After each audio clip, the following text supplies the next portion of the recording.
Becky adalah seorang wanita muda berusia 20 tahun. Tubuhnya mungil dengan wajah yang sangat manis. Sehari-hari si Becky bekerja sebagai buruh pabrik pengupasan udang. Dia bekerja dari jam 8 pagi hingga jam 4 sore. Terkadang bisa sampai jam 6 sore. Itu semua dilakukannya untuk membantu perekonomian keluarganya yang tergolong tidak mampu. Dan tentunya untuk membantu biaya pendidikan dua adiknya yang masih sekolah. Ayahnya hanya seorang tukang parkir dan ibunya bekerja sebagai buruh cuci dengan gaji yang tak seberapa. Walaupun begitu, penghasilan mereka tetap tidak mencukupi karena biaya hidup yang semakin tinggi. Lalu suatu ketika, Becky dan buruh-buruh lainnya mendapat kabar gembira kalau salah satu teman kerja mereka akan menikah. Dan mungkin karena nasib baik, si teman ini mendapat jodoh seorang manajer sebuah perusahaan. Pertemuan si teman ini terjadi ketika dia datang ke klub malam. Di sanalah dia bertemu dengan sang manajer. Keberuntungan si teman mulai menimbulkan rasa iri di hati Becky. Dia juga ingin dilamar oleh seorang yang kehidupannya mapan. Kenapa hanya si teman yang boleh mendapatkannya?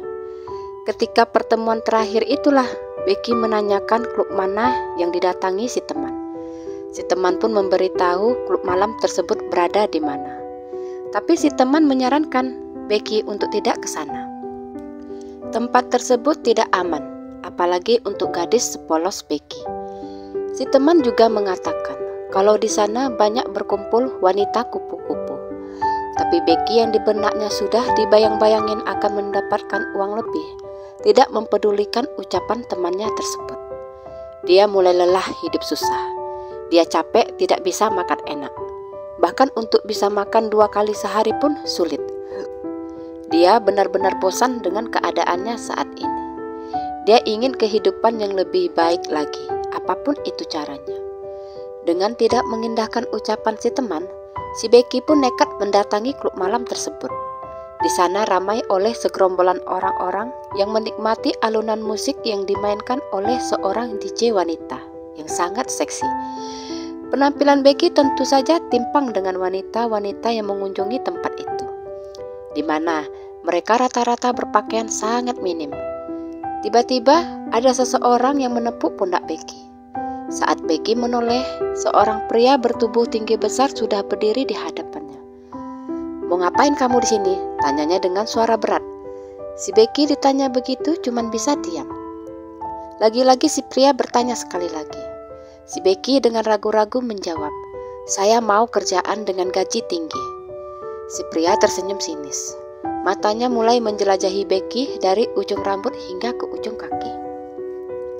Becky merasa risih dengan tatapan si pria. Si pria pun kemudian mengajak Becky ketemu seseorang yang nantinya mengubah kehidupan Becky berbalik menjadi 180 derajat. Becky pun pulang ke rumah.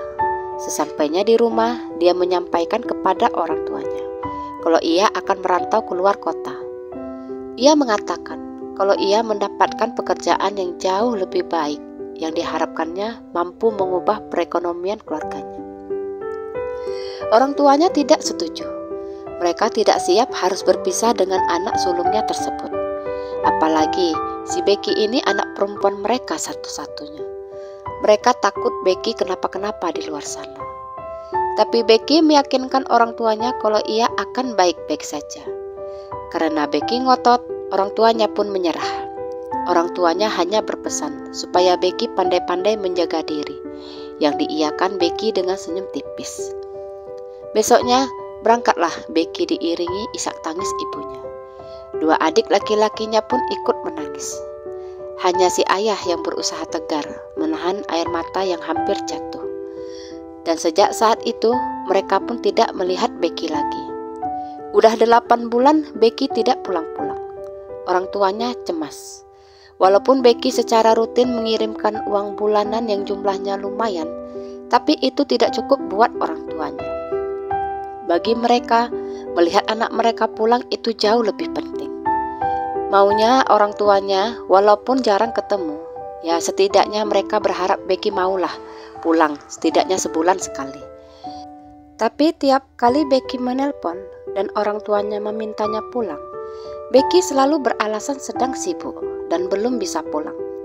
Dia cuma berjanji, ketika saatnya tiba, dia pasti akan pulang. Tahun pun terus berganti. Sudah 4 tahun Becky tak pulang-pulang. Adik Becky bahkan sudah ada yang tamat sekolah. Lalu suatu ketika, Becky pun menelpon. Di dalam telepon, Becky menelpon dengan suara lirih seperti menahan sakit. Dan memang benar, Becky mengatakan ia sedang sakit dan meminta orang tua dan adik-adiknya untuk datang menjenguknya di kota tempat ia bekerja.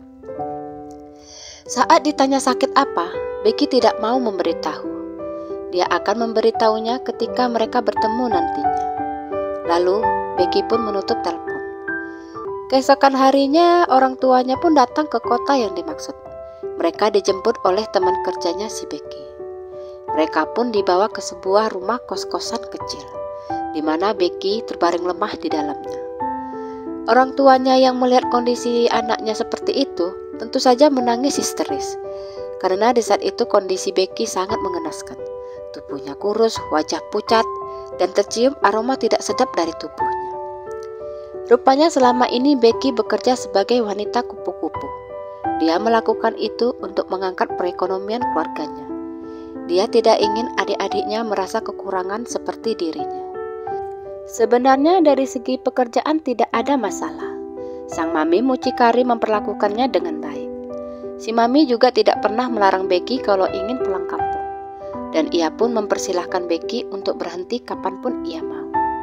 Tapi karena pekerjaannya tersebut, Becky pun terkena penyakit kelamin. Bau busuk yang keluar dari tubuhnya disebabkan dari nanah yang keluar dari kemaluannya. Orang tuanya syok mendengar pengakuan anaknya. Sambil menangis, Becky memohon ampun kepada orang tuanya karena sudah mengecewakan mereka. Tapi itulah yang namanya kasih sayang orang tua.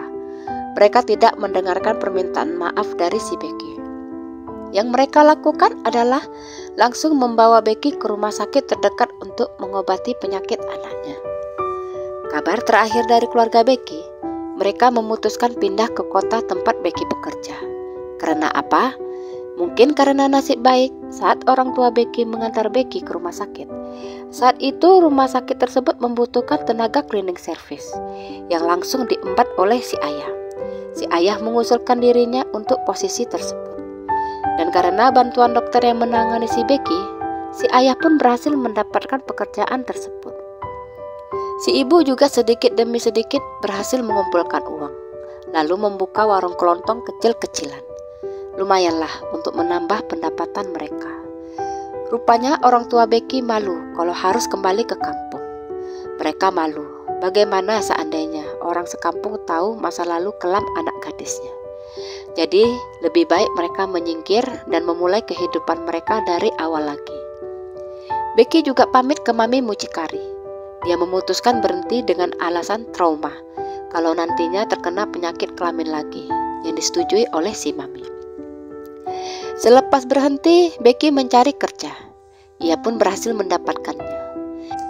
Ia bekerja sebagai tenaga cleaning service, sama seperti ayahnya di sebuah kantor. Adiknya yang paling besar juga ikut membantu mereka dengan bekerja di sebuah gudang distributor cat. Dengan penghasilan mereka berempat, adik Becky yang paling kecil pun berhasil tamat sekolah dan melanjutkan sekolahnya ke sebuah universitas. Ekonomi sulit memang bisa membutakan mata. Semua orang memang butuh uang. Tanpa uang, kita sulit mendapatkan apa yang kita inginkan. Dengan uang, kita juga jauh lebih dihargai orang-orang yang pada umumnya berkata saudara pada orang yang memiliki banyak uang.